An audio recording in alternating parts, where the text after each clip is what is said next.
శ్రీ సచిదానంద సద్గురు అవధూత వెంకయ్య స్వామి మహారాజకి జై. శ్రీ సచిదానంద సద్గురు శ్రీ సిద్ధారూఢ స్వామి మహారాజకి జై. గురుదేవ దత్త. సద్గురు అవధూత శ్రీ వెంకయ్య స్వామి వారి యొక్క సన్నిధానంలో ప్రతి మంగళవారం మనం హుబ్లీ నివాసి అయిన శ్రీ సిద్ధారూఢ స్వామివారి చరిత్ర గురించి వివరించుకుంటున్నాం. ఈరోజు సిద్ధారూఢ స్వామి యొక్క నిజస్థితి ఏమిటో,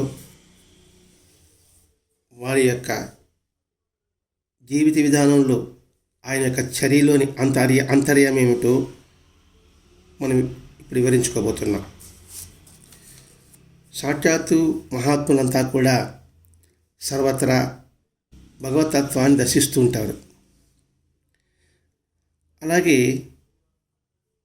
సిద్ధారూఢ స్వామి కూడా అందరిలోనూ శివుని దర్శించే ఋషి. అందరిలోనూ శివుని దర్శించే ఋషి అంటే ఇది వేదంలో ఏం చెప్తారంటే, ఈశ్వర సర్వభూతానాం, అన్ని భూతాలలో కూడా అంటే అన్ని ప్రాణుల్లో కూడా ఈశ్వరతత్వాన్ని దర్శించవలే. అన్ని భూతాలలో కూడా ఈశ్వరుడు ఉంటాడు అనే అర్థం ఉంటుంది. అటువంటి విధానము ఆ విధంగా దర్శించేవారే నిజమైన ఋషులు. ఋషి అంటే మన దృష్టిలో ఏదో గడ్డాలు మీసాలు పెంచుకొని కాషాయగుడ్డ కమండలము,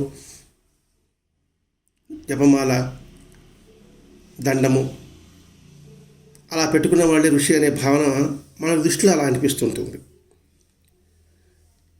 ఇక్కడ ఋషి అనే పదం అతీంద్రియ జ్ఞానం కలిగిన వాడు, ఇంద్రియాలకి అతీతంగా ఉన్నవాడు. అంటే అతీంద్రియం అంటే ఇంద్రియాలకి అతీతం, ఇంద్రియాలు దేనికి లోబడినవాడు. వారి లక్ష్యం ఎలా ఉంటుందంటే పరమాత్మను దర్శించడమే, పరమాత్మని అనుభూతి తెచ్చుకున్నవారు ఋషి. ఇంకా మనం లోతుగా పరిశీలిస్తే సత్యాన్ని దర్శించిన వారు, తాను విన్న అతీంద్రియ అనే శబ్దం ద్వారా పరమాత్మను దర్శించేవాడు ఋషి.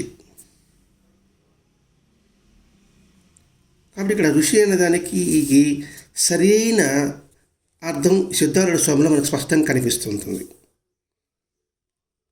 ఈ సిద్ధారూఢ స్వామి వర్ణాశ్ర ధర్మాలను పాటించేవాడు కాదు, అంటే బాహ్యమైన ఆచారాలను పాటించేవాడు కాదు. అందరూ తన సమానంలోనే చూసేవాడు. నేను ఒక గొప్ప సాధకుడినో గొప్ప మహాత్ముడనో అనే భావం సిద్ధారూఢ స్వామిలో ఉండేది కాదు. వారు బ్రాహ్మణుల మొదలుకొని చండాల వరకు శివుని బిడ్డలుగానే చూసేవాడు. ఎటువంటి విధి నియమం కానీ ఆరాధనలు కానీ వారు ఆచరింప చేయలేదు. స్వామి వద్దకి వివిధ జాతుల వారు, వివిధ మతాల వారు, వివిధ కులస్తులు అందరూ వచ్చేవారు. వారు శివ సాంప్రదాయమా లేకపోతే వైష్ణవ సాంప్రదాయమా అనే భేదభావం చూసేవారు కాదు. ఇప్పుడు శివ సాంప్రదాయము వైష్ణవ సాంప్రదాయం వారికి భగవంతుడు అనుకుంటే మిగతా వారి సంగతి ఏమిటి? మిగతా వారికి దేవుడు లేడా? చూడండి, మత మౌఢ్యము మత ఛాందస్సము అప్పటి నుంచే మహాత్ములు నిరసిస్తూనే వస్తున్నారు. అందరూ అందరిని ఆరాధిస్తున్నారు. కానీ హృదయ సంస్కరణ మాత్రం లేకుండా పోతుంది. అంటే బాగా లోతుగా మనం ఆరాధించే మహాత్ముల యొక్క తత్వం సరిగ్గా తెలుసుకోలేకపోవడం వల్ల ఒకసారి ఆశ్రమంలో కబీర్ దాస్ అని ఒకడు ఉన్నాడు. మనం ఇంతకుముందు గత అధ్యాయం వివరించుకున్నాం. అతను స్వతహాగా జన్మతః ముసల్మాన్. ఒకరు అడిగారు ఆయన ముసల్మాన్ అని. అతడి జాతి ఏమిటని నేను పట్టించుకోలేదు. అంటే తన శిష్యుడిగా ఎలా స్వీకరిస్తాడు అని వాళ్ళ యొక్క ఆలోచన, ఎదుటి వారి ఆలోచన. వీరబ్రహ్మం గారి ముఖ్య శిష్యుడు ఎవరు? సిద్ధయ్యే. ఆయన ముసల్మానే. ఇది జన్మతః. వాళ్ళకి ముసల్మానైనా, శైవులైనా, వైష్ణవులైనా, చండాలులైనా అనే భేదభావమే ఉండదు. ఈ భావాన్ని దాదాపు కొన్ని వందల సంవత్సరాల ముందర అన్నమయ్య చెప్పాడు కదండి, బ్రహ్మం ఒక్కటే, పరబ్రహ్మం ఒక్కటే అని. మరి అన్నమయ్య కీర్తనలు పాడేవాళ్ళు ఉన్నారు, అన్నమయ్యని ఆరాధించేవాళ్ళు ఉన్నారు. కానీ ఆ భేదభావాన్ని, ఆ ద్వంద్వభావాన్ని హృదయంలో నిలుపుకున్నవారు ఉన్నారు. నిలుపుకోలేని వారు చాలా అరుదుగా ఉంటారు. అంటే ద్వంద్వభావం లేకుండా ఒకే భావం, బ్రహ్మం ఒకటే, పరబ్రహ్మం ఒకటే అనే భావాన్ని నిలుపుకున్నవారు చాలా అరుదు. నిలుపుకోలేని వారు చాలా ఎక్కువ. అరుదంటే మిగతా అది లేని వాళ్ళు ఎక్కువ మంది ఉంటారని అర్థం అండి. మరి అప్పటి నుంచి పరమాత్ముడు అటు అన్నమయ్య రూపంలో కావచ్చు, త్యాగం రూపంలో కావచ్చు, రామదాసు రూపంలో కూడా కావచ్చు, ఇంకా అనేక మంది మహాత్ముల రూపంలో కూడా కావచ్చు తెలియజేస్తూనే ఉన్నారు. అయినా మనం దాన్ని సరిగా గ్రహించలేకపోవడం వల్ల మళ్ళా అనేక మంది మహాత్ముల రూపంలో, ఇలా సిద్ధారూఢ స్వామి రూపంలో, బాబా షిరిడి సాయిబాబా రూపంలో, వెంకటేశ్వర రూపంలో, వీరబ్రహ్మేంద్ర స్వామి రూపంలో, రాఘవేంద్ర స్వామి రూపంలో తెలియజేస్తూనే ఉన్నారు. వారికి అటువంటి ఆలోచన ఉండదు, భేదభావం అనేది ఉండదు. ఆ మఠంలో కొందరు బ్రాహ్మణులు దూరంగా ఇతరులతో కలవకుండా కూర్చునేవారు. ఇది స్వామి దగ్గరికి వచ్చేవారు, స్వామి తరతమ భేదం లేక చూసేవాడు. అటువంటి వారి దగ్గరికి వీళ్ళు దర్శనానికి వచ్చారు, వచ్చి ఆయనకి మొక్కారు. అయినప్పటికీ కూడా కొంచెం దూరంగా కూర్చొని ఉన్నారు. అంటే సంస్కరణ ఎంత మేరకు ఉంటుంది, ఎంత మేరకు ఉంది అంటే బాహ్యంగానే పూజించడమా, ఆంతరంగంగా పూజ లేదా, అంతఃశుద్ధి లేని పూజ చేయాలా, బాండ శుద్ధి లేని పాకమేలా, ఇవన్నీ ఎప్పుడు వేమన చెప్పాడు. అవన్నీ చదువుంటారు శాస్త్రాలు. కానీ ఆచరణకు వచ్చేటప్పటికి ఏమవుతుందంటే మనసు సంకోచిస్తూ ఉంది. అప్పుడు సిద్ధులు వాళ్ళని చూసి, చూడండి అయ్యా, ఆ జాతి కడజాతి. ఎవరు బ్రాహ్మణుడు చెప్తాడు, మీ జాతి ఎవరితో కూడని జాతి, మా జాతి ఎల్లరితో కలిసిపోయే జాతి అని చెప్పినప్పటికి కూడా వాళ్ళు జంకుతూనే ఉన్నారు. మీరే దూరంగా కూర్చున్నారు. ఇప్పుడు మేము చూడండి, అంత ఒకటే కూర్చున్నాం. అంటే సర్వసమానత్వము, సమభావము, సమతాభావము, ఇది ఆధ్యాత్మికత అంటే. ఒకరోజు స్వాముల వారు ఒక ఆయన శిష్యులతో కూడా వాళ్ళ మఠానికి వచ్చాడు. వస్తూ దారిలో స్వామి మఠానికి వచ్చేసి ఏదో వాళ్ళు ఒక స్వాముల వారు సిద్ధుల మఠానికి పల్లకిలో వచ్చారు. ముందుగా వారి శిష్యులు వచ్చి, సిద్ధార్థ మా స్వాములు వారు వస్తున్నారండి, మీ వద్దకు దయచేస్తున్నారు, వారి కాళ్ళు చేతులు కడుక్కోవడానికి నీళ్ళు ఎక్కడ ఉంటుందన్నాడు. కాళ్ళు చేతులు కడుక్కోవడానికి నీళ్ళు కావాలా, అదిగో ఆ కాలువలో ఉంది, అక్కడ కడుక్కోరమ్మని అన్నాడు. మా స్వాముల వారికి కూర్చుని ఆసనం కావాలన్నారు. ఎక్కడ కూర్చున్నా ఎవరు నేలను విడిచిపెట్టి కూర్చోలేరు, నేలయే భద్రాసనము. కాబట్టి మీ స్వాముల వారిని నేల మీద కూర్చోమని చెప్పండి. ఈ రెండింటి భావాలు ఎలా అంత అర్థం ఉంది చూడండి ఇక్కడ. అంటే మడి నీళ్ళు కావాలని వాళ్ళు, ఆసనం ఉచితాసనం అంటే ఒక పీఠమో సింహాసనమో కావాలని వాళ్ళు. దేని కూర్చున్నా భూమి ఆధారం, కాబట్టి భూమి మీద కూర్చోండి. అన్ని నీళ్ళు పవిత్రమైనవే. ఆ భావాన్ని గ్రహించండి. అంటే ఇక్కడ స్వామివారు చెప్పే మాటల్లో కొన్ని ఆంతర్యాన్ని మనం గుర్తించాలి. శివానంద స్వామిని ఒక ఆయన ఇచ్చాడు, ఎవరిని? స్వామిని చూడడానికి. సిద్ధులు తనే ఎదురుపై ఆయనకి సాష్టాంగ ప్రమాణం చేశాడు. అంటే ఇక్కడ ముందే చెప్పుకున్నాం, అందరిలోనూ శివుని దర్శించే ఋషి అని. ఎవరు వచ్చినా అని స్వాముల వారు సాధకులు ఆశ్రమానికి వస్తేనే ఆయన కాళ్ళ ఈ నమస్కారం పెట్టాడు సిద్ధారాయణ స్వామి. నమస్కారం పెట్టిన తర్వాత ఆయన భోజనశాల తీసుకుని పోయారు. భోజనశాల తీసుకుపోయిన తర్వాత ఒక ముద్ద ప్రసాదం ఆ శివానంద స్వామి నోట్లో పెడుతూ, నీ కులం చెడిపోయింది అన్నాడు సిద్ధారాయణ స్వామి. సిద్ధారాయణ స్వామి శివానంద స్వామిని నీ కులం చెడిపోయింది అన్నాడు. నా కులం ఉంటే చెడిపోయేదానికి అన్నాడు. చూడండి అతడంత జ్ఞానం. చెడిపోయేంత చెడిపోగా ఇప్పుడు చెడిపోనటువంటి కులం మిగిలింది నాకు అంటే మరణంతా పోయింది. ఉండేది స్వచ్ఛత. ఇంక ఈ స్వచ్ఛత చెడిపోయేదానికి అవకాశం లేదు. అటువంటి కులంలో నేను ఉన్నాను. ఆ స్వచ్ఛత అంటే ఏమిటి? సర్వసమానత్వం, అద్వైత భావం. ప్రతి ఒక్కరూ అటువంటి భావంలో నిలిచి ఉండండి అని సిద్ధారాయణ స్వామి వచ్చిన సాధువులకు కావచ్చు, వచ్చిన స్వాములకు కావచ్చు, వచ్చిన జ్ఞానులకు కావచ్చు, వాటి ద్వారా మనకు తెలుపుతున్నాడండి. ఒకరోజు ఉత్సవ సమయంలో భోజన సందర్భం జరుగుతున్నాయి. అప్పుడు ఒకడు అధికంగా అన్నం పెట్టుకున్నాడు. పెట్టుకున్న తర్వాత మిగిలిపోతే దాన్ని పారవేయడానికి బయటపోయాడు. వెంటనే స్వామి ఆగాగు ఆయన పారవేయద్దు అని ఆ మిగిలిన అన్నం తీసి వడ్డిస్తుంటారు కదా అన్నప్రాశి, దాంట్లో పోయి కలిపాడు. అయ్యో స్వామి అది ఎంగిలి స్వామి అన్నాడు. అది ఎంగిలి కాదులే, నీ ప్రసాదం, నీ అంతటి వాళ్ళ ప్రసాదం భక్తులైన మా అందరికి ఎప్పుడు లభిస్తుందో. అంటే దీనిలో రెండు అర్థాలు ఉంటాయండి. ఒకటి, ఎంత అవసరమో అంత పెట్టుకోవడం ఏ భోజనశాలకు వెళ్ళినప్పటికీ కూడా.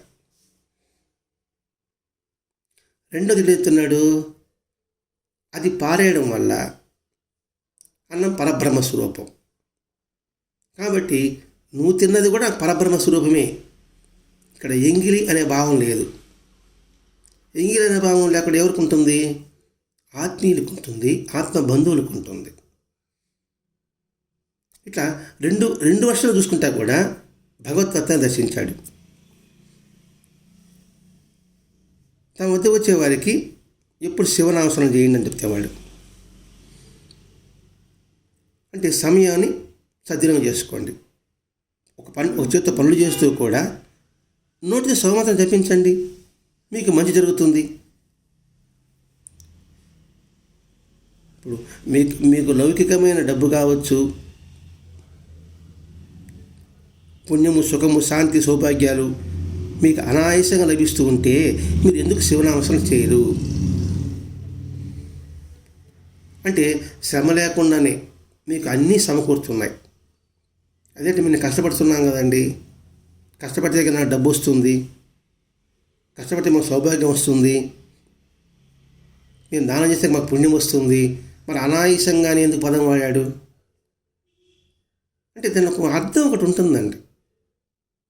డబ్బు సంపాదించడానికి శక్తి కావాలి కదండి. ఆ శక్తి దేని ద్వారా వస్తుంది? ఆహారం వల్ల వస్తుంది కదండి. ఆహారం దేని వల్ల తయారవుతుంది? పంచభూతాల వల్ల అది అవుతుందండి. పంచభూతాలకి నువ్వేమైనా డబ్బు ఇచ్చిస్తున్నావా? ఇట్లా ఆలోచించాలండి. మరి అది అనాయాసంగా నిర్మించినప్పుడు నువ్వు భగవంతుని స్మరించడానికి ఏంటి అంటే ఉద్దేశం ఏంటి? మనకు వచ్చే డబ్బు భగవత్ ప్రసాదం, మనకు కలిగే సౌభాగ్యం భగవంతుని యొక్క ప్రసాదం అనే భావనతో నిరంతరం ఉండడం కూడా శివనామస్మరణ చేయడము. అంటే ముక్తి ఎంత సులభంగా వస్తుందని చెప్పేసి చిన్న చిన్న మాటలు చెప్పేవాడు. వారు నడిచిపోయింది సరైన బాట. ఎవరు? సిద్ధారాయణ స్వామి. ఏ వర్ణాశ్రమానికి అంటే అత్యాశ్రమి ఆయన, అత్యాశ్రమి అయినారంటాడు. అత్యాశ్రమి అంటే ఏమిటి? అజ్ఞానాన్ని కోకటి వేళ్లతో పెకలించి వేయగల జ్ఞానామృతాన్ని ప్రతి ఒక్కరికి చేర్చాలన్న తపన కలిగిన వాడు అత్యాశ్రమి. ఆ జ్ఞాన సంపదని భావి తరాల వారికి అందించాలని తపన కలిగిన వాడు అత్యాశ్రమి. అంటే వాడు ఏ వర్ణాశ్రమానికి చెందనివాడు. నిరంతరము జ్ఞానాన్ని 10 మందికి అందించాలని తపన తప్పించేవాడు. అందుకని సిద్ధుల యొక్క జాతి చాలా సరళంగా ఉంటుంది.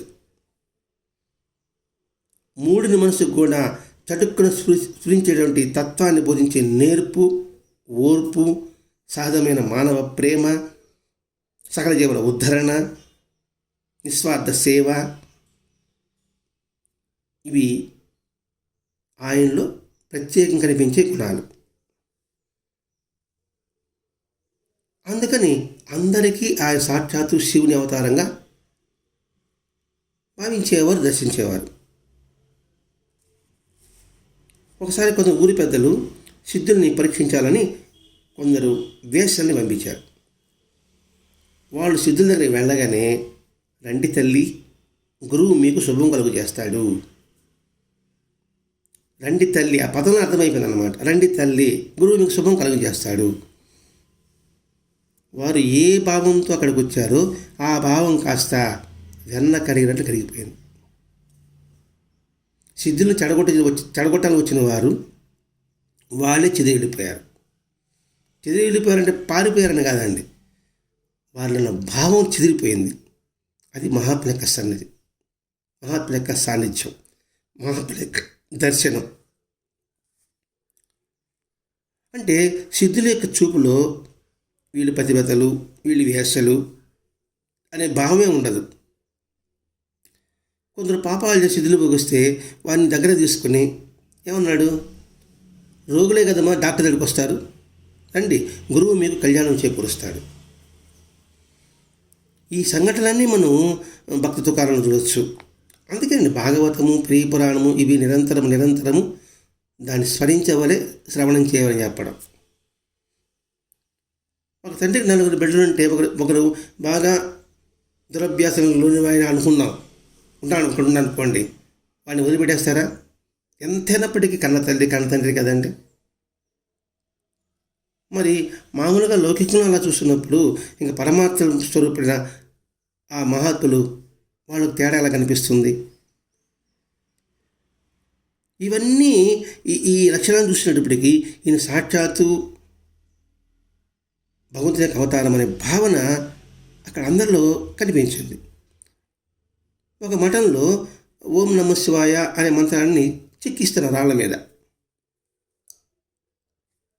అంటే స్వామివారు చెక్కిస్తున్నారనే భావనతో అక్కడుండి కొందరు లింగాయుతులు అంటారు. లింగాయుతులు అంటే నిరంతరము లింగాన్ని ధరించిన వారు. ఓం నమ శివాయ అనేది పంచాక్షర మంత్రం కదా, ఇది గుప్తంగా రాసింది రాళ్ళ మీద చెక్కి చేస్తున్నారే, ఇది తప్పు కదా.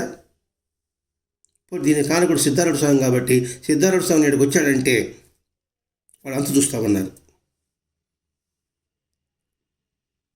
సిద్ధారూఢ స్వామి ఒకే మాట్లాడు, భక్తుల మనసు కష్టం కలిగినప్పుడు నేను ఆ మఠానికి వెళ్ళడం ఎందుకు అంటే, ఒకరి మనసు నొప్పించకుండా నువ్వు జీవితం సాగించు.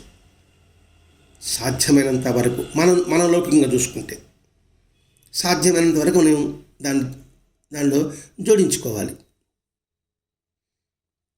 సిద్ధులు తాము లింగం ధరించాడు అయినప్పటికీ తన భక్తులకి లింగాన్ని ధరించబాక అని చెప్పడు. వారి వారి ఇష్టాన్ని, వారి వారి ధర్మాన్ని గౌరవించేవారు, ఇంకా ప్రోత్సహించేవారు కూడా. నీ ధర్మాన్ని ఆచరించండి, మీ సాంప్రదాయాన్ని ఆచరించండి సంగతి. ఒక వ్యక్తి స్వామి దగ్గరికి వచ్చి, ఏంటి మీరు లింగం లేకుండా ఆత్మోద్ధారానికి ఎట్లా మీరు దారి చూపిస్తారు అని అడిగాడు. ఇప్పుడు లింగం ఉంటే ఆ లింగం ద్వారా మీరు భగవంతత్వాన్ని మీరు తెలపడానికి, దారి చూపించడానికి మార్గం సులభం అవుతుంది కదా. మరి మీరు లింగమే ధరించలేదే, మరి మీరు లింగమే ధరించకుండా ఇంకా మిగతా వాళ్ళని లౌకికంగా ఎలా మీరు ఉద్ధరించగలుగుతారు అంటే, బాహ్యమైన వేషమందామా, వేషధారణ అందామా, బాహ్య అలా ఆడంబరం అందామా, ఇది అతని క్వశ్చన్. దానికి వెంటనే కూర్చొని పెట్టుకుని, నల్ల కూర్చొని పెట్టుకుని, నువ్వు ఎక్కడి నుంచి వస్తున్నావు, అని అడిగాడు. ఇక్కడ నేనున్నాను నీకు ఎలా తెలిసింది? స్వామి, నేను హుబ్లీలో రైల్వే స్టేషన్ దిగాను, అక్కడ అడిగాను, పాత హుబ్లీకి వెళ్ళమన్నారు. ఆ పాత హుబ్లీకి రాగానే సిద్ధారాల మఠానికి దారిని ఒక బోర్డు అక్కడ కనిపించింది, అడ్రస్ దొరికిందని చెప్పేసి ఆ బోర్డు సూచించిన ప్రకారంగా నేను మెల్లగా నడిచి ఇక్కడికి వచ్చానన్నాడు. అవును, ఆ బోర్డు మీకేం చూపించింది అన్నాడు. మఠాలకు వెళ్ళే దారి చూపించింది అన్నాడు. అయితే నీకు దారి చూపించింది కదా, ఆ బోర్డు నీతో పాటు ఎందుకు తీసుకురాలేదు? నీకు దారి చూపించింది ఆ బోర్డు, మరి దాన్ని నువ్వు తీసుకురావాలి కదా. అదేంటి స్వామి, మఠానికి రావడం నా లక్ష్యం, కానీ లక్ష్య సాధనలో ఆ బోర్డు ఒక సూచిక మాత్రమే. పని అయిన తర్వాత దాని యొక్క అవసరం ఉంటుంది కదా. సమాధానం అతని నుంచి రాబట్టాడు. అవునా? అలాగే ఈ లింగం కూడా దాదాపు ఆ బోర్డు చేసే పని చేస్తుంది. పైకి ఎక్కడానికి నిచ్చినేసుకుంటాం అనుకోండి, నిచ్చినెక్కిన తర్వాత పైకి పోయి నిచ్చిన పైకి లాక్కుంటామా? పైకి వెళ్ళిన తర్వాత ఆ నిచ్చెన కూడా మనం తీసుకోవాలి కదా. కాబట్టి లింగం ఆరంభంలోనే, కానీ అంత్యం కాదు. అంటే ఇది చాలా గూఢార్థం ఉంటుందండి. మనం విభూతి పెట్టుకున్నా, తిలకం పెట్టుకున్నా, లేకపోతే రుద్రాక్షమాల వేసుకున్నా, లేకపోతే జపమాల చేతిలో పెట్టుకున్నా, ఇవన్నీ ఏమిటి? ఎరుక కోసం, గుర్తు కోసం. ఇప్పుడు ఎరుక అయితే నువ్వు నిలబడతావో ఇంకా దాంతో మనకు అవసరం కూడా ఉండదు. ఆ స్థితి వచ్చితే, ఆ స్థితి నాకు వచ్చిందని చెప్పక చెప్తున్నాడండి సిద్ధార్థ స్వామి. అంటే దీన్ని బట్టి, అంటే ఒక్కొక్క సంఘటన ద్వారా మనం ఏమేమి గ్రహించాలనే విషయాన్ని తరచి చూసుకుంటూ రావాలండి. వేసలు వచ్చారు, వారిలో కూడా భగవతత్వాన్ని దర్శించాడు. కొందరు మఠానికి రావద్దని భావం కలిగి ఉన్నారు. ఇతడు వాడికి ఇబ్బంది కలిగితే నేను ఆ మఠానికి వెళ్ళను అని చెప్పాడు. మీరు ఒక చేతితో పనిచేస్తూ ఇంకొచ్చి శివమంత్రం ఎందుకు పఠించరు? మీకు అనాయాసంగానే అన్నీ లభిస్తున్నాయి కదా. అది గుర్తుపెట్టుకోకుండా ఆ లభించిన దానిలోనే మునిగిపోతున్నారు. ఆ లభించిన వాడి గురించి మీరు చింతించడం లేదు. ఆ లభింపజేసినాడే వాడి గురించి మీరు చింతించడం లేదు అని సులభమైన భాషలో తెలియజేస్తున్నాడు ఇక్కడ. ఇంకా కులం విషయం వచ్చేటప్పటికీ స్వామి దగ్గరికి వచ్చి కూడా కొంచెం సపరేట్గా కూర్చునేటప్పటికీ ఏంటి అలా కళ్ళజాతి మీద కూర్చున్నారు. మా జాతి చూడు, అందరిలో కలిసిపోయే జాతి. అంటే మనకి స్కూల్లో ప్రతిజ్ఞ రూపంలో ఉంటుంది. భారతదేశం నా మాతృభూమి, భారతదేశం సహోదరులు, దేశమును ప్రేమించమన్నా, మంచి అన్నది పెంచమన్నా. మరి ఇవన్నీ ఇప్పుడు మనం చదువుకుంటూనే ఉన్నాం, పాటలు ఒప్పచెప్తూనే ఉన్నాం. ఆ భావాన్ని ఎంతవరకు నిలుపుకున్నాం? భావం ప్రధానం, భాష్యం కాదు అనే విషయాన్ని స్పష్టంగా తెలియజేస్తున్నాడండి. స్వామివారు దీక్ష పద్ధతి ఇచ్చేవాడు. అని అలా ఆ దీక్ష ఎలా ఉంటుందంటే ఆడంబరాలు ఉండవు, ప్రదర్శనలు ఉండవు. స్వామి దగ్గర దీక్ష తీసుకోవాలని బొంబాయి నుంచి కొందరు భక్తులు వచ్చారు. దీక్ష వస్తానే దానికి కావాల్సిన పూలు కావచ్చు, వస్త్రాలు కావచ్చు, పండ్లు కావచ్చు, వెండి పాత్రలు, గురి కానుకలు అన్నీ సిద్ధం చేసుకుని కూర్చున్నారు. స్వామికే మాట అన్నాడు, దీక్ష స్వీకరించడానికి మనసు ముఖ్యం రా నాయనా, ఇవేవి కావన్నాడు. అంటే బాహ్యమైన ఈ అలంకారాలు, బాహ్యమైన ఈ వేషధారణలు, బాహ్యమైన ఈ వస్తువులు కాదు కావాల్సింది, ఈ మనసు స్వచ్ఛత. మనసు స్వచ్ఛత కలిగినప్పుడు వీటికి ఏమీ అవసరం ఉండదు. అంటే దేనికైనా మనసు ప్రధానము. ఇప్పుడు ఒక దీక్ష తీసుకోవాలనుకున్నాను అనుకోండి, దానికి ఏం చెప్పారు? పూలు, పండ్లు, ఏదో పాత్రలు, గురు కానుకలు అని అనుకోండి. కొందరు తెచ్చే స్తోమత కలిగిన వాళ్ళు ఉంటారు, కొందరు స్తోమత లేని వాళ్ళు ఉంటారు. అప్పుడు స్తోమత లేని వాళ్ళు ఏం చేస్తారు? అప్పన్న చేసి ఆ దీక్ష తీసుకుందాం వస్తారు. కానీ లోపల మాత్రం అయ్యో అప్పు చేశామే అనే భావన పడుకుంటుంది. అందుకేనండి నిరాడంబరత్వమే ఆధ్యాత్మికత అంటే నిరాడంబరత్వమే, ఆడంబరం కాదు. కాబట్టి అవేమీ అవసరం లేదురా నాయన అని చెప్పడానికి ఉద్దేశం. అంటే మనం చేసే పూజలు కావచ్చు ఎంత నిరాడంబరంగా చేసుకోవాలనే విషయాన్ని గుర్తు చేస్తున్నాడు ఇక్కడ. అంటే అనవసరంగా ఇతరుల మెప్పు కోసంగా ఆ దేవుడికి అలంకరణ కావచ్చు, ఇంకోటి కావచ్చు అలా చేయరాదు అని వీడికి చెప్తే మళ్ళీ రండి గబాన్న దీక్ష తీసుకుంటున్నాడు.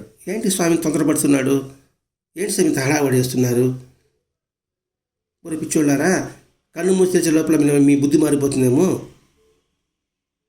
అందుకని నేను త్వరపడుతున్నాను అన్నాడు. అంటే మనసు చంచలం రా నాయన, కాబట్టి ఎప్పుడు ఏ క్షణాలు ఇప్పుడు జరుగుతుందో మనకే తెలియదు, అందుకని నేను తొందర చేస్తున్నాడు. చూసేవాడికి ఏదైనా స్వామిలా తొందర చేస్తున్నాడే ఏమైపోతుంది అని అనుకుంటాం మన దృష్టిలో. అంటే మనసు ఎంత చంచలమో అనే విషయం గుర్తు చేస్తున్నాడు. ఈ క్షణంలో ఉన్న భావం మరో క్షణంలో ఉండకపోవచ్చు, అందుకు తొందర చేస్తున్నాడు. ఒక శివరాత్రికి గొప్ప శ్రీమంతుడు సిద్ధారూఢ స్వామి దగ్గరికి వచ్చారు. అప్పుడు సిద్ధారూఢ స్వామి ఉత్సవంలో పాల్గొంటున్నాడు. వెళ్ళి వినిపించుకున్నాడు.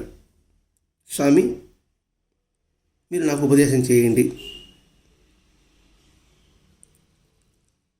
అంటేనే సరే అలాగే చేస్తాను, ఈ ఊరేగింపు అంతా కూడా ఈ ఉత్సవంలో నువ్వు బాకా ఊదుతావా అన్నాడు.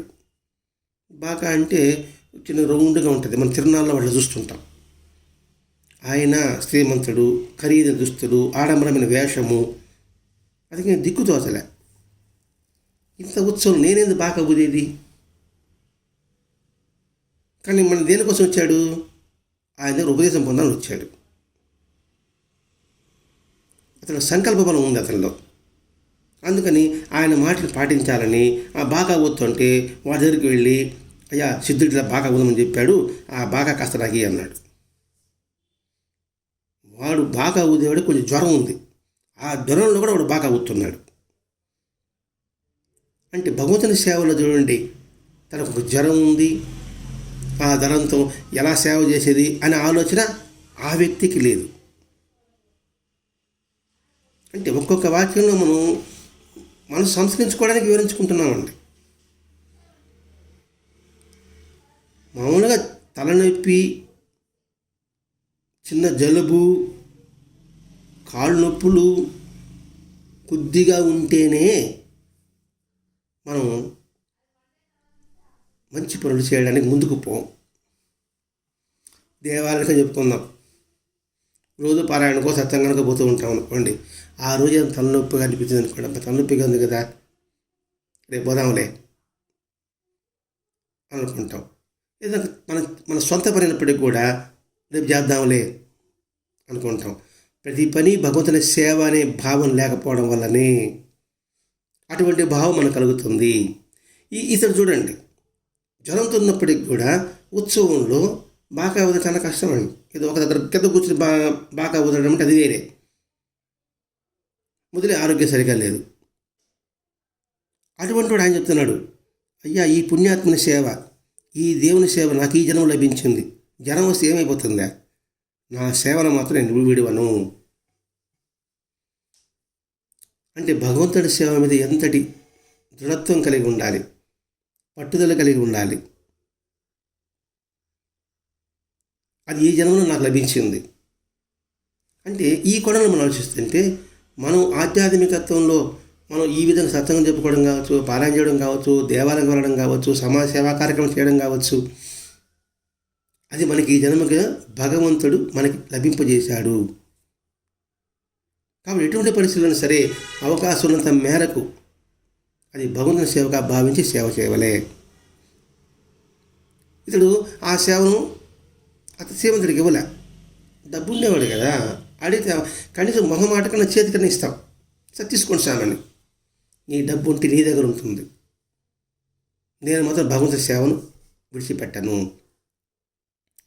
చివరికి ఆ శ్రీమంతుడు చూడండి, అతని పట్టుదల చూడండి, అతని లక్ష్యం చూడండి, ఉపదేశం తీసుకోవాలి లక్ష్యం, ఆయన పట్టుదల చూడండి. వాడిని బతిమిలాడాడు, డబ్బులు ఇస్తామన్నాడు, వాడు ఒప్పుకోలే. చివరికి కాళ్ళు కూడా పట్టుకున్నాడు. స్వామి బాబు రాయన, ఆ బాకాయ రాయన అని చెప్పాడు, నేను ఓదాలి. ఇది మాట వరుస పెట్టే ఉందండి. ఉత్సవం అంటే ఎంత ఎంత ఎంత వేల మంది జనం ఉంటారు. అంత వేల మంది జనంలో ఇతడు కారులు దిగాడు. చూడ్డానికి ఆడమైన దుస్తులు, ఆభరణాలు ధరించి ఉన్నాడు. ఒక బాకా పెట్టుకు ఊదేవాడి బతిమలాడుతున్నాడు. డబ్బిస్తే కూడా లొంగలేదు. చివరి కాలు కూడా పట్టుకున్నాడు. అప్పుడు వాడికి కాలు పట్టుకున్నాడే ఇంత పెద్ద ఆయన అని బాగా చేతికిచ్చేసాడు.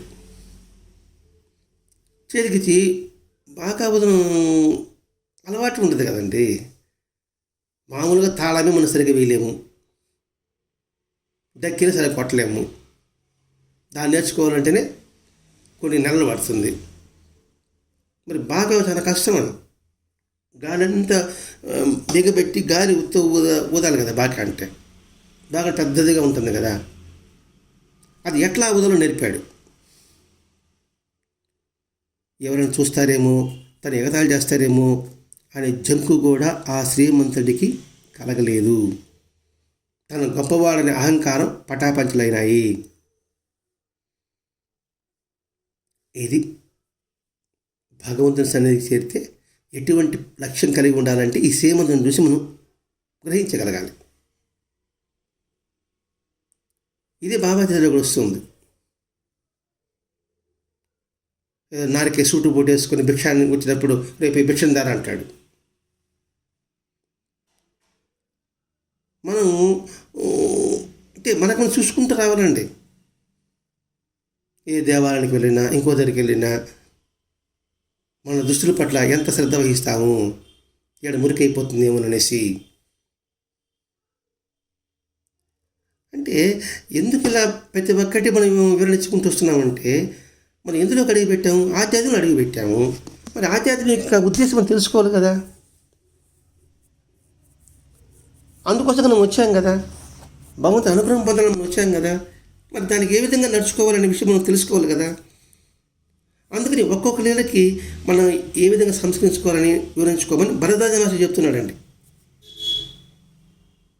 సంస్కరించుకోవాలని సత్సంగం మేళ ఏమని చెప్పేస్తాడు. చిత్తశుద్ధులని పూజ చేయాలా, బాణశుద్ధులని పాకమేళ, ఆచార శుద్ధులని ఆచార మేళ అని. మరి ఆయన వాడు చెప్పినప్పుడు మహర్షి గారు సంస్కరించుకుని సత్సంగం మేళ సంస్కరించుకోండి. భగవంతునికి అవకాశం ఇచ్చాడు, నన్ను సద్వినియోగం చేసుకో.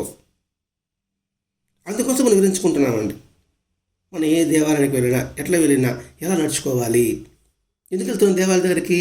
భగవంతుని అనుగ్రహం పొందడానికి. మరి భగవంతుడి యొక్క అనుగ్రహం పొందాలంటే ఆయన ఇచ్చ ఏమిటి, ఇచ్చటి ఆయన కోరిక ఏమిటి, ఆయన ఏం చెప్పాడు, దాన్ని పట్టుకోగలగాలి. మనం దేవాలయంలో తోపులాట కావచ్చు, తొక్కులాటలు కావచ్చు చేసుకుంటూ ఉంటాం. మనం నెట్టుకుంటాం, పట్టుకుంటాం, తిట్టుకుంటాం, కొంచెం ఆలస్యమైనా కూడా కసురుకుంటుంటాం.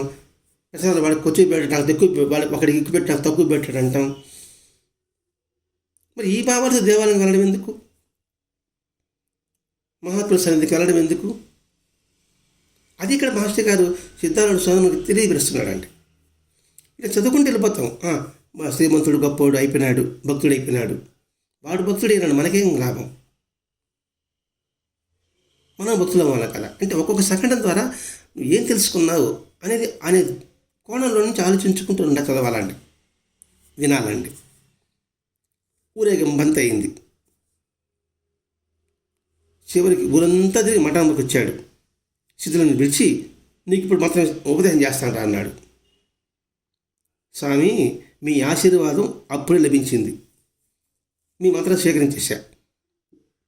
మీరే నా హృదయంలో వచ్చి కూర్చున్నాక నాకు బాహ్యమైన మంత్రంతో నాకేం పని ఉంది అని నిలిపాడు. ఏం ఉపదేశం పొందాడు? మొట్టమొదటి మనిషిలో ఉండేది అహంకారం. నీ ఉపదేశం తీసుకున్నా, పూజలు చేసినా, వ్రతాలు చేసినా, దాన ధర్మాలు చేసినా ఎందుకోసం మనం చేస్తున్నాం? మొట్టమొదటి సేవని మళ్ళీ అహంకారం పోవడానికి సేవ చేస్తున్నాం. చేయాలి కూడా. ఏది ఆ ఉపదేశ మంత్రంలో కావచ్చు, దీక్షల్లో కావచ్చు, వ్రతంలో కావచ్చు, పూజా పురస్కారాలు కావచ్చు, ఫలితం దానికోసం ఆశిస్తున్నాం. అవి ఏమీ లేకుండా నా అహంకారం కాస్త పోయింది, ఇంకా నాకేందుకు ఉపదేశం అంటే అహంకార రహితులుగా నేను ఉండాలి అని నేర్చుకున్నా. మనం భగవద్గీత వచ్చినప్పుడు ఎంత వినయంగా ఆ భాగవతుడి కాళ్ళు పట్టుకున్నామో ఆ విధంగా భగవంతుడి పాదాలు పట్టుకోవాలని తెలుసుకున్నా. ఆధ్యాత్మికతలో మొట్టమొదటి కావాల్సింది వినయము అని తెలుసుకున్నా. అది నేను పొందా. ఇంకా బాహ్యమైన మంత్రాలతో నాకేం పని? మంత్రం అంటేనే మరణం చేసేది. మరణం చేయని అవసరం లేకుండానే నా చేత మనస వాచ కర్మన మూడిగా చేపించారు మీరు. అది మీ ఆశీర్వాదం నాకు లభించింది. మీరు బాగా వదమని చెప్పకపోతే నాకు అటువంటి అవకాశం రాదు. ఆ బాగా వదలడం ఆంతర్యం నేను గ్రహించగలిగా, మంత్రంలో భావాన్ని గ్రహించగలిగా. ఇంకా బాహ్య మంత్రంతో నాకేం పని? చూడండి, ఆ శ్రీమంతుడైనప్పటికీ కూడా ఎటువంటి భావం అతను కలిగి ఉన్నాడు, ఎంత ఎదిగినా ఏ విధంగా అది ఒదిగి ఉన్నాడు అనేది మనం గ్రహించాలండి ఇక్కడ. అందుకని అనేక మంది మహాత్ములు ఈ హుబ్లీ సిద్ధారూఢ స్వామిని శివుని అవతారంగా భావించేవారు. ఒక శివయోగి అతడు వచ్చి, మీకు ఈ పరమశివుని రోజు కళ్ళారు చూసుకునే అదృష్టం మీకు కలిగింది. హృషికేశం ఒక స్వామి వచ్చాడు. వస్తే 6 నెలలు ఆశ్రమంలో ఉండేవాట. ఉంటే ఏం చెప్తాడు, ఇంతటి పరిపూర్ణ నేను ఎక్కడా చూడలేదు. ఒక మహాత్ముడిని స్తుతించడండి, నేనే గొప్ప భావన భావించుకుంటారు. కానీ సిద్ధారూఢ స్వామిని చూడండి, అనేక మంది మహాత్ములు స్తుతించారు. ఇది బాబాజీ మనకు వస్తుంది సజ్జన సంత సాయిరామ్ అనే అధ్యాయంలో. మరి ఎంతమంది మహాత్ములు షిరిడీ సాయిబాబాని స్తుతించారు. ఈ పేడ గొప్పకి ఎంత రత్నం లభించింది అని ఒకడంటే, మీ పిచ్చివాళ్ళు రత్నాన్ని ఇక్కడ పెట్టుకొని అక్కడిక్కడ పరిగెడుతున్నారు అని ఒకడంటే, ఇంతమంది కీర్తించినప్పటికీ కూడా బాబా పట్ల మనకి ఎటువంటి భావం కలిగి ఉన్నాం? ఇంకా అనుమానంలోనే ఉంటుంటున్నాం. బలదేవ మాస్టర్కి అనుమానం పటాపంచలు చేసినప్పటికీ కూడా ఇంకా సంశయంతోనే ఉంటున్నాం. సంశయ విచ్ఛేదన కావాలి. అంటే ఇక్కడ సిద్ధారూఢ స్వామిని ఎంతమంది స్థుతించారు. మామూలుగా భావజతలోనే బూటి నాగపురం తాజుద్దీన్ దగ్గరికి వెళ్ళినప్పుడు ఆయన ఏమన్నాడు, దినివాల దగ్గరికి వెళ్ళినప్పుడు ఆయన ఏమన్నాడు. ఇట్లా ప్రతి ఒక్క మహాత్ముల జీవిత విషయంలో మనం గుర్తించాలంటే, మనకి భరద్వాజ మాస్టర్ గారు ఎటువంటి మహాత్ముల యొక్క చరిత్రలు మనకు అందించారు అది గుర్తించాలండి. కోనేరు వజ్రం లాంటి వాడు సాయినాథుడు, సామ్రాట్ వంటి వాడు సాయినాథుడు. అటువంటి సాయినాథ తత్వాన్ని మనకు ఎరుగపరిచి, ఆ తత్వం కలిగిన అనేక మహాత్మ చరిత్రని మనకు అందించిన మహర్షి భరద్వాజ మహర్షి గారు. అంటే ఆ మహర్షి అనేది కూడా ఇది మహర్షి, ఋషి, అత్యాశ్రమి, ఇవన్నీ భరద్వాజ మాస్టర్ కూడా మనకి సరిపోతుందండి. ఇది బిరుదులు కాదు, వారి యొక్క సహజ లక్షణాలు అవి. అంటే మహాత్ములో ఏ సహజ లక్షణాలు అయితే ఉంటుందో ఆ లక్షణాలన్నీ కూడా మనకి భరద్వాజ మాస్టర్ కూడా కనిపిస్తుంది. కాబట్టి ఇక్కడ సిద్ధారూఢ స్వామి అందరిలోనూ ఆ శివుని దర్శించే మహా ఋషి. ఈశ్వర సర్వభూతానని మాటలు చెప్పడం కాదండి, ఈశావాస్యమిదం సర్వం అని చెప్పడం కాదండి, అహం బ్రహ్మాస్మి, అయినాత్మ బ్రహ్మ, తత్వమసి, ప్రజ్ఞానం బ్రహ్మ అనే మాటలు చెప్పడం కాదండి. దాని భావాన్ని గ్రహించి తన జీవితంలో అన్వయించుకుని ఆచరించి 10 మందికి ఆదర్శులైతేనే ఆ మంత్రానికి కూడా సార్థకత, మనిషికి సార్థకత. ఆ భావాన్ని తెలపడమే ఈ సిద్ధారూఢ స్వామి చరిత్రలోని ముఖ్య అంశము. ఇది గుర్తించి ఈ మహాత్ముత అందించిన భరద్వాజ మాస్టర్ గారికి శిరస్సు వంచి పాదావందనం చేసుకుంటూ స్వస్తి. శ్రీ సచ్చిదానంద సద్గురు అవధూత వెంకయ్య స్వామి మహారాజ్ కీ జై. శ్రీ సచ్చిదానంద సద్గురు సిద్ధారూఢ స్వామి మహారాజ్ కీ జై. గురుదేవ దత్త.